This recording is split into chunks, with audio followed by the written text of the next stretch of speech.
კი მქონდა მილიონი მაისური გაცვლილი, გამოცვლილი, მაგრამ ჩამოვდიოდი თუ არა, ვიღაცა მთხოვდა და ვადლებდი. აი დამინჯერე შვილებს ფიცა ვარ, ერთ ერთი მაისური არ დამჩა რა, იმიტომ რომ აი ზოგიერთი ამბობს, რომ შენი მაისურიც არ დაგჭა თბილისის დინამოზე, აი თქვა თასი მოიგეთ, ხო, მაშინ დიუსელდორფში, როგორ არ შეინახე ეს მაისური. ის მაისური არა გააქვთ. ბიჭო, ჯერ ერთი მაშინ როგორი პერიოდი იყო, რომ დღევანდელივით ეს Adidas-ი და Nike და ეს Puma-ები არ ყრია რა.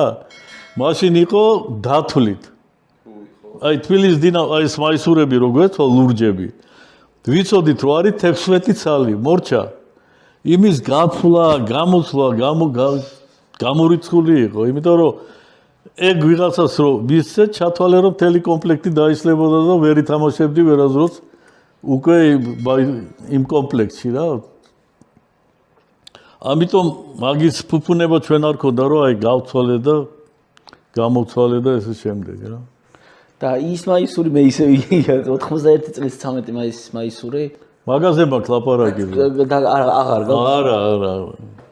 ახრა გულსა. ეგ ჩვენ თამაშამდე ჩავაბარეთ და სხვა თამაშები ვითამაშეთ რა ფაქტი. არა და ახლა ტრადიციული თანამედროვე საფეხბურთო მარკეტინგით ფორმები და მაისურები და სიმბოლოები რო იყიდება. თქვენი თაობის დინამოს დროს რო ეგ გაყიდულიყო.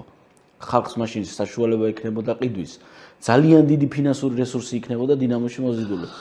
კი მაგრამ მე თავიდან რო დავიწყე ლაპარაკი პირდაპირ თქვი რომ ეგ სხვა ისტორია მაგ პერიოდის სხვა ისტორია დღევანდელი რა. ეხლა დღევანდელი შეხედვიდან მე რო უყურებ რა თქმა უნდა მილიონ რაღაცას გავაკეთებდი რაც დღევანდელობას უხდება და უფრო კარგი იქნებოდა რა თქმა უნდა მაგრამ მაშინ სხვა ცხოვრება იყო ეგ იყო კომუნისტური წყობა ყველაფერი იყო დათვლით მარტო მაისური კი არა აი ეს ღვინოს ვერ იყიდიდი ნორმალურს რა იმიტომ რომ უნდა იცნობდე ვიღაცას რო იყიდო კალბასი ვთქვათ სასისკი რო იყიდო იკრა რო იყიდო ნუ ეგეთი პერიოდი იყო და ვერ გაიქცეოდი რა მაგას დღეს აი თქვენ ახლა მე ლაპარაკობ იცინი ხო ვერ წარმოგიდგენია მაგრამ ეგრე იყო რა ფაქტი ეგ არის